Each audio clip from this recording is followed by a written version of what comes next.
Selamat datang pemirsa di Breaking News hari ini bersama kami kelompok 1 Manajemen Pendidikan Universitas Lampung dengan dosen pengampu Dr. Siti Rahmasari, MPD.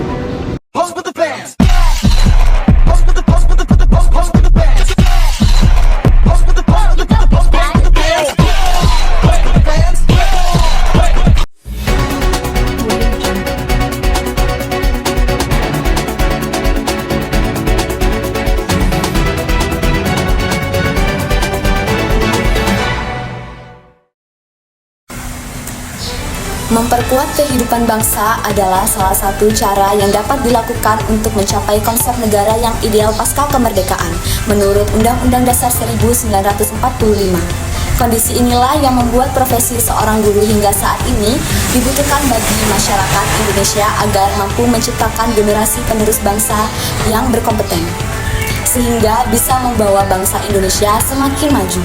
Namun, apakah para guru di Indonesia saat ini sudah mendapatkan kesejahteraan yang sesungguhnya? Ternyata, kenyataannya berbeda. Para guru di Indonesia, terutama yang bertugas di daerah terpencil, dan para guru honorer masih jauh dari kata sejahtera. Pemerintah harus memberikan perhatian yang lebih besar untuk mengatasi permasalahan ini.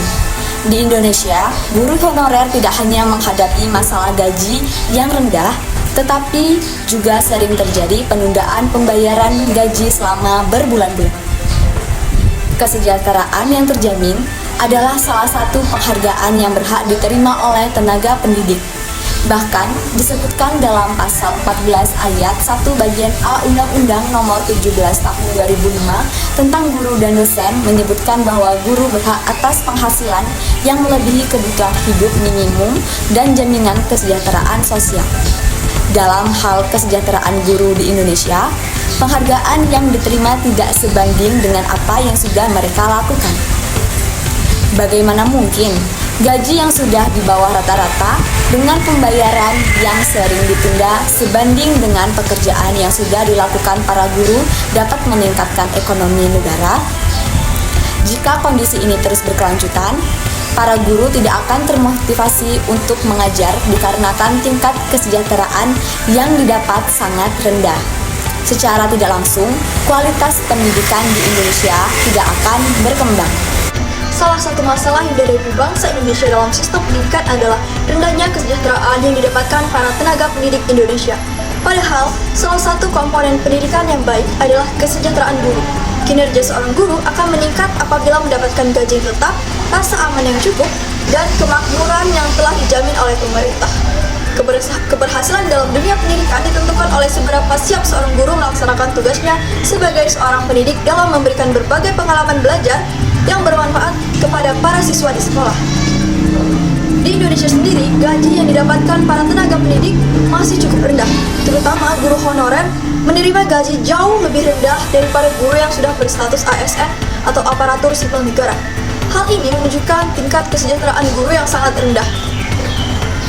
Jika kita pikirkan kembali, seorang guru tidak hanya diwajibkan untuk mengajar para siswa, tapi juga harus menangani administrasi, asesmen, dan tugas lain di luar kelas. Sayangnya, gaji yang didapatkan tidak sebanding dengan pekerjaan yang mereka lakukan. Maka, tidak jarang para guru hanya digaji ratusan ribu setiap bulannya, yang mana jumlah ini jauh di bawah standar UMR. Hal ini dibuktikan dengan banyaknya guru dengan gelar sarjana tinggi hanya berpenghasilan di bawah 1 juta rupiah per bulan. Bahkan di tahun 2018 terdapat guru di Indonesia yang hanya digaji 200 ribu per bulannya. Kondisi seperti inilah yang tidak menunjukkan jasa para guru di Indonesia sebagai pahlawan tanpa tanda jasa.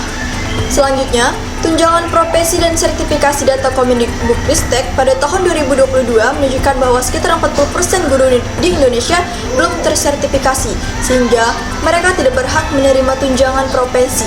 Penelitian dari Semrodis Research Institute 2019 juga menegaskan bahwa keterlambatan dalam pencairan tunjangan profesi seringkali menghambat kesejahteraan guru yang bergantung pada instansi ini. Dan yang terakhir, kondisi kerja dan fasilitas penelitian dari World Bank 2020 menemukan bahwa banyak sekolah di Indonesia, terutama di daerah terpencil, yang kekurangan fasilitas dasar seperti buku pelajaran, peralatan IT, dan ruang kelas yang layak. Ini berpengaruh terhadap kualitas pengajaran serta kondisi kerja guru. Riset dari Universitas Pendidikan Indonesia atau UPI menunjukkan bahwa sekitar 45% guru di daerah terpencil merasa terbebani karena kondisi kerja yang buruk, dengan akses minim ke listrik, internet, dan fasilitas transportasi. Selanjutnya, dampak jika kesejahteraan guru, dosen, dan tenaga pendidikan itu diperhatikan. Yang pertama, peningkatan kualitas pendidikan. Guru yang sejahtera itu cenderung lebih bersemangat, berkreatif, dan memiliki motivasi tinggi dalam mengajar. Hal ini akan berdampak positif pada peningkatan kualitas pembelajaran dan hasil belajar siswa. Yang kedua, minat menjadi guru itu menjadi meningkat. Karena kesejahteraan yang baik itu akan menarik para calon-calon berkualitas untuk menjadi guru. Hal ini akan meningkatkan kualitas sumber daya manusia di bidang pendidikan. Yang ketiga, stabilitas tenaga kependidikan. Guru yang sejahtera itu cenderung lebih loyal dan bertahan lama di sekolah yang mereka ajar. Hal ini akan mengurangi masalah kekurangan guru dan menciptakan lingkungan belajar yang lebih stabil. Yang keempat, prestasi siswa menjadi meningkat. Dengan adanya guru yang berkualitas dan berdedikasi, prestasi siswa itu cenderung akan meningkat. Hal ini akan berdampak positif pada kemajuan pendidikan di suatu negara. Yang kelima, motivasi pengembangan diri seorang guru. Guru yang sejahtera itu cenderung lebih berminat untuk mengikuti pelatihan dan pengembangan diri.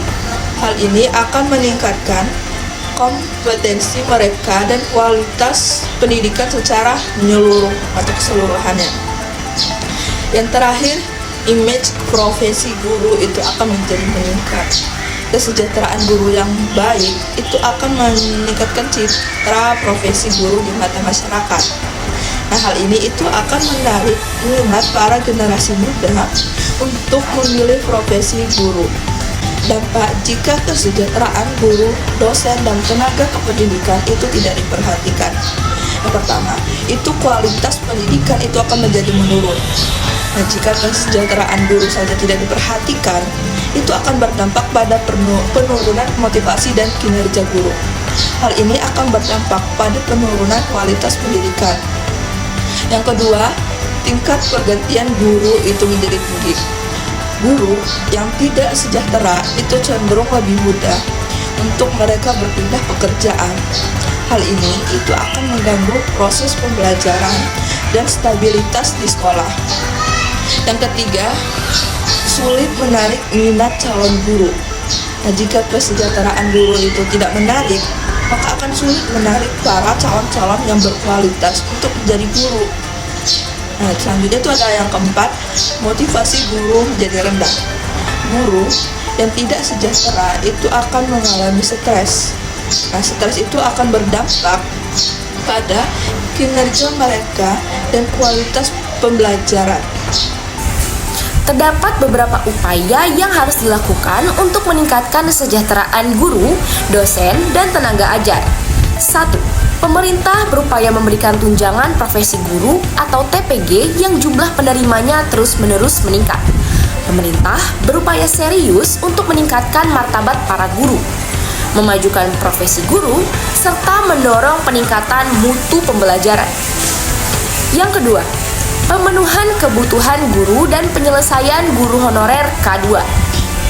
Nah, setidaknya terdapat 3 macam tujuan rekrutmen guru yang dilakukan oleh pemerintah. Yang pertama, untuk mengisi kekurangan guru-guru di sekolah. Yang kedua, untuk memenuhi kebutuhan karena penambahan akses layanan pendidikan seperti penambahan unit sekolah yang baru. Dan yang terakhir, untuk memenuhi kebutuhan karena guru pensiun. Penyelesaian persoalan status guru honorer kategori 2 atau K2 menjadi salah satu prioritas pemerintah. Saat ini, pemerintah menawarkan 2 mekanisme rekrutmen guru yang diharapkan menyelesaikan persoalan guru honorer K2 secara bertahap. Selain seleksi calon pegawai negeri sipil atau CPNS, pemerintah juga membuka kesempatan bagi guru honorer K2 untuk dapat mengikuti seleksi calon pegawai pemerintah dengan perjanjian kerja atau CPPPK. Yang ketiga, pengembangan dan peningkatan kapasitas guru. Nah, sesuai dengan arahan Presiden untuk menambah jumlah guru-guru produktif, Kemendikbud melaksanakan program sertifikasi keahlian ganda. Selain menggunakan mekanisme rekrutmen guru baru melalui seleksi ASN, Kemendikbud meningkatkan kapasitas guru-guru normatif dan adaptif. Nah, Kemendikbud juga memberikan kesempatan bagi para guru sekolah menengah atau SMK khususnya pada bidang terkait prioritas nasional atau pariwisata, pertanian, dan ketahanan pangan, kemaritiman, dan industri kreatif untuk mendapatkan peningkatan kapasitas bekerja sama dengan industri di berbagai negeri di dunia ini. Nah, ini akan terus kita lakukan untuk dana APBN maupun dana LPDP, kata Sekjen Didik. Pendidikan dan pelatihan pengembangan keprofesian berkelanjutan atau PKB juga terus diberikan kepada para guru. Dilakukan secara klasikal atau tatap muka dan daring dalam jejaring atau online. Sekian yang dapat kami sampaikan. Kami dari Kelompok 1 Manajemen Pendidikan Universitas Lampung pamit undur diri. Sampai jumpa kembali.